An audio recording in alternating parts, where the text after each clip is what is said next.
తమిళనాడులో కొత్త సర్కార్ ఏర్పాటుపై ఉత్కంఠ కొనసాగుతోంది. ద్రవిడ రాజకీయాల్లో గంటకు పాలిటిక్స్ మారుతున్నాయి. ప్రభుత్వ ఏర్పాటుకు అనుమతి ఇవ్వాలని మూడోసారి గవర్నర్ని కలిసిన విజయ్కి నిరాశ ఎదురైంది. మ్యాజిక్ ఫిగర్ లేనందున ప్రభుత్వ ఏర్పాటు సాధ్యం కాదన్నారు గవర్నర్. మరోవైపు టీవీకేకి వీసీకి ఏయుఎంఎల్ అధికారికంగా మద్దతు లేక ఇవ్వకపోవడంతో సందిగ్ధత నెలకొంది. తమిళనాడు రాజకీయాలు సస్పెన్స్ థ్రిల్లర్ సినిమాను తలపిస్తున్నాయి. ట్విస్టుల మీద ట్విస్టులతో గంటకు ఉత్కంఠ రేపుతున్నాయి. అసెంబ్లీ ఎన్నికల్లో విజయ్ నాయకత్వంలోని తమిళగ వెట్రి కజగం పార్టీ ఎక్కువ సీట్లు సాధించినప్పటికీ ప్రభుత్వాన్ని ఏర్పాటు చేయడంలో అడుగడుగునా అడ్డంకులు ఎదురవుతున్నాయి. మ్యాజిక్ ఫిగర్ కు కేవలం 2 అడుగుల దూరంలో కూటమి నిలిచిపోయింది. దీంతో సీఎంగా విజయ్ ప్రమాణ స్వీకారంపై అంతటా ఉత్కంఠ నెలకొంది. తమిళనాడులో కొత్త ప్రభుత్వం ఏర్పాటుపై ఇప్పటికే 2 సార్లు గవర్నర్ రాజేంద్ర విశ్వనాథ్ అర్లేకర్ ను కలిశారు టీవీకే చీఫ్ విజయ్. ముచ్చటగా మూడోసారి గవర్నర్ ను కలిసిన విజయ్ కు ఫలితం లేకుండా పోయింది.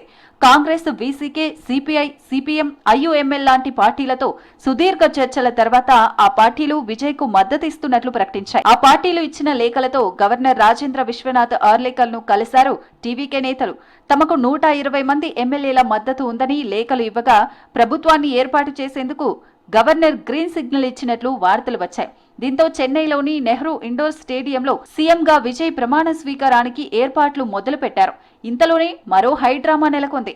విజయ్ కు మద్దతుగా వీసీకే పార్టీ అధికారికంగా లేఖ ఇవ్వలేదని, ఇతర పార్టీలు మద్దతు ఉపసంహరించుకున్నాయని, అందుకే లోక్ భవన్ నుంచి అఫీషియల్ ప్రకటన రాలేదని తెలిసింది.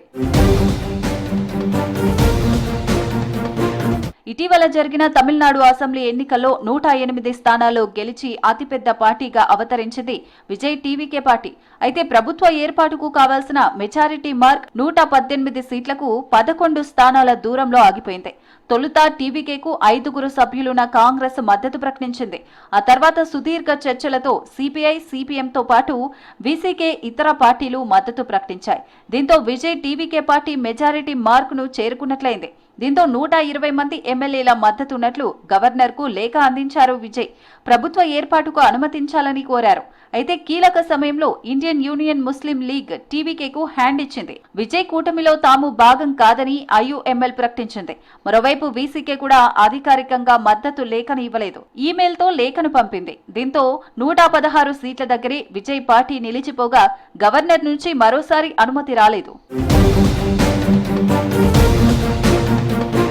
ప్రభుత్వ ఏర్పాటుకు 118 మంది ఎమ్మెల్యేల సంతకాలతో మద్దతు లేఖలు ఇవ్వాలని తేల్చి చెప్పారు గవర్నర్ అర్లేకర్. 113 మంది మద్దతుతో ప్రభుత్వం నడపడం సాధ్యం కాదని స్పష్టం చేశారు. దీంతో మద్దతు కూడగట్టేందుకు విజయ్ ముమ్మర ప్రయత్నాలు చేసినా ఫలితం లేకుండా పోతోంది. మరోవైపు తమ ఎమ్మెల్యేలు చేజారిపోకుండా ఉండేందుకు 5 ఎమ్మెల్యేలను హైదరాబాద్ కు తరలించి క్యాంపు రాజకీయాలకు తెరలేపింది కాంగ్రెస్. మరోవైపు ఏఐడీఎంకే ప్రభుత్వాన్ని ఏర్పాటు చేసేందుకు అవకాశం ఇవ్వాలని ఏఎంఎంకే పార్టీ గవర్నర్ కు లేఖ రాయడం తమిళ రాజకీయాల్లో ఉత్కంఠ రేపుతోంది. తమకి మద్దతు తెలిపిన వామపక్షాలకు థ్యాంక్స్ చెప్పారు టీవీకే చీఫ్ విజయ్. గవర్నర్ ను కలిసిన తర్వాత సిపిఐ, సిపిఎం ఆఫీసులకు నేరుగా వెళ్లి ఆ పార్టీ నేతలను కలిసి కృతజ్ఞతలు చెప్పారు. మరోవైపు తాము టీవీకే కేబినెట్ లో చేరడం లేదని, బయట నుంచే మద్దతిస్తామని ప్రకటించాయి వామపక్ష పార్టీలు.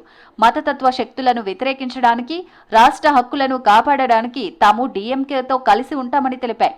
అసెంబ్లీలో బల పరీక్ష టైంలో టీవీకేకు మద్దతుగా ఓటు వేస్తాం కానీ మంత్రివర్గంలో మాత్రం చేరబోమని ప్రకటించాయి. ఓ దశలో విజయ్ ప్రభుత్వం ఏర్పడకుండా చిరకాల ప్రత్యర్థులైన డీఎంకే, ఏఐడీఎంకే పార్టీలు చేతులు కలిపేందుకు యత్నించాయనే ప్రచారం జరిగింది. కానీ పార్టీల సిద్ధాంతాలు, కార్యకర్తల వ్యతిరేకత దృష్ట్యా ఆ అపవిత్ర పొత్తు సాధ్యపడలేదు. అటు బీజేపీ సైతం ఈ పరిణామాలతో తమకు సంబంధం లేదని, అంతా ప్రజాస్వామ్యబద్ధంగానే జరుగుతోందని స్పష్టం చేసింది. అటు డీఎంకే, అన్నాడీఎంకే పార్టీలు కలిసి ప్రభుత్వం ఏర్పాటు చేస్తాయనే ప్రచారంతో విజయ్ నేతృత్వంలోని టీవీకే కీలక నిర్ణయం తీసుకుంటుందని ఆ పార్టీ వర్గాలు చెప్పాయి. ప్రజా తీర్పును గౌరవించకుండా ఆ 2 పార్టీలు కలిసి ప్రభుత్వ ఏర్పాటుకు ప్రయత్నిస్తే తమ పార్టీకి చెందిన 107 మంది ఎమ్మెల్యేలు మూకుమ్మడి రాజీనామా చేస్తారని హెచ్చరించాయి టీవీకే వర్గాలు.